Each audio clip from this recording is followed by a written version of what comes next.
Also, whenever we knew we weren't the focus of the scene, if there was a steady cam shot and they were going past us quickly, we would be like, like we were kind of bad children that way.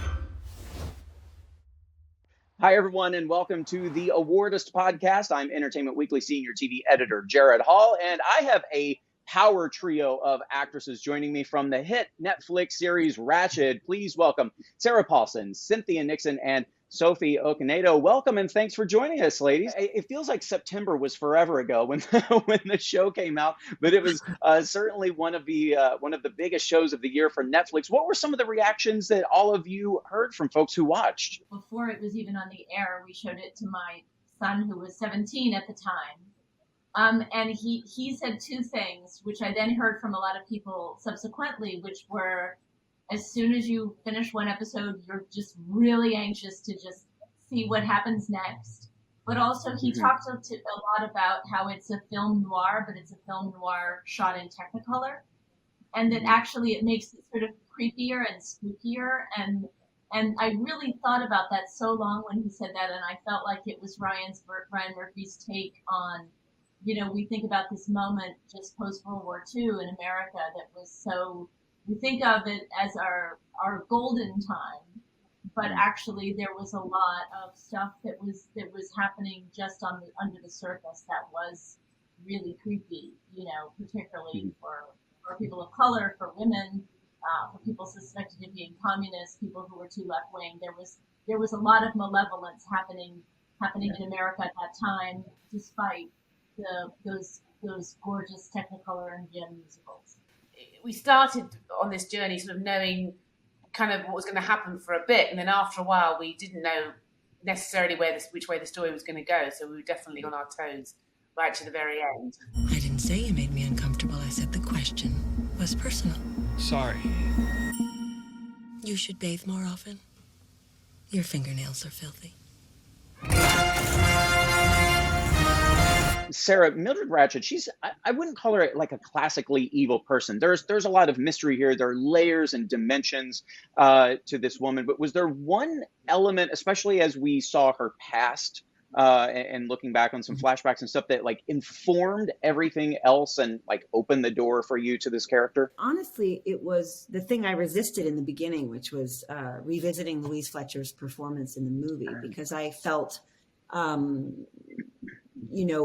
worried that there would be self-inflicted pressure to try to emulate or recreate something that was so very special and was awarded this, she won the Oscar for it. It was just felt a little pressureful for me to sort of put that weight on top of everything too. But then it sort of felt like the most important way I could honor her, the only way I was able to even have the opportunity to make this show, was simply because her performance was so riveting and there was so little known about her, that I thought it would actually be really, since this is a sort of reverse engineered thing in a way, for me to be able to see where she sort of landed in the future, sort of allowed for me to have a kind of spine. The spine of the character became very sort of embedded to me in Louise's posture and how much was going on in her eyes and how little it affected there was a kind of, placid is the wrong word, because it was certainly not that, but it was a very, very calm lake where there were many, who knows what little beings and animals and the reptilian stories were underneath there. But I felt that there was so much, she was so alive and yet revealed so little, that not only was it a great lesson in stillness and a performance and how, doing all that can be so powerful, especially when it's fueled and fused with so much internal life. Certainly. So for me, it was actually that was rewatching her performance and trying to, always have it in the back of my mind. In a way. Not to copy it, because there was no doing that. Before we came and joined you, we were just on a panel with Sharon Stone, who said something so interesting, which was that she described herself as a survivor of trauma. And she said, so when something shocking is happening to her, her face doesn't react. And I feel like that's such a key. I never thought about it that way before, but to Sarah's performance and sometimes the stillness of her face, and it's really opaque, and it's so interesting, as Louise Fletcher's was too. obviously an enormous amount is happening, but there is a stillness and a steeliness that it makes you very curious because Mildred Ratched doesn't react the way most of us would react in the situations she's in. I mean, speaking of traumas, I mean, Gwendolyn Briggs goes through some of those herself here. And previously, you had told me your character was supposed to die in the first season. So at what point did Ryan or Ian, whoever it was, tell you, we're actually thinking of keeping you around? And when they did, like, what interested you most about, what else you might get to explore in this relationship with Sarah and Mildred? If anybody ever came and said that to me, I think we just got script, and I think Judy and Finn were also supposed to die. And they obviously didn't. But I think it was a tremendous gift that Ryan gave us, that we are so used to the cliche of the queer love story that ends in the tragedy, at least of one of the partners. And I think that is that's the main reason that that our story didn't took a detour from that, which was that these women have gone through so much to actually finally be in a place where they can acknowledge that they love each other, and let's not snatch it away from them. Let's actually let them have that, at least for a time. Sophie, I mean, just wow. I could not take my eyes off of you in those scenes where Charlotte, I don't know if disassociated is the correct word, and these other personalities and characters took over. But if I recall, when watching, the camera never cut away from you. So it all just happens right before our eyes. So were you practicing that at home in the mirror to work out, like, how does my face change? No, I can't even watch myself, so I haven't even watched the scene. So I can't. You're so magnificent. You're magnificent. So it's not the way I would work at all. But I think intensely about the words, and I learn it very well.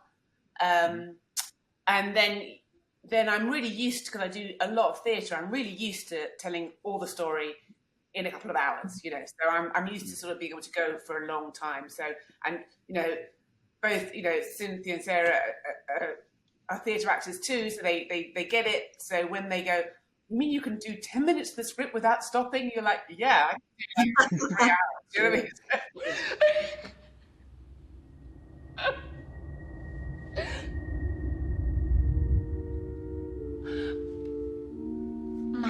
I mean? Mommy. Mommy needs to rest.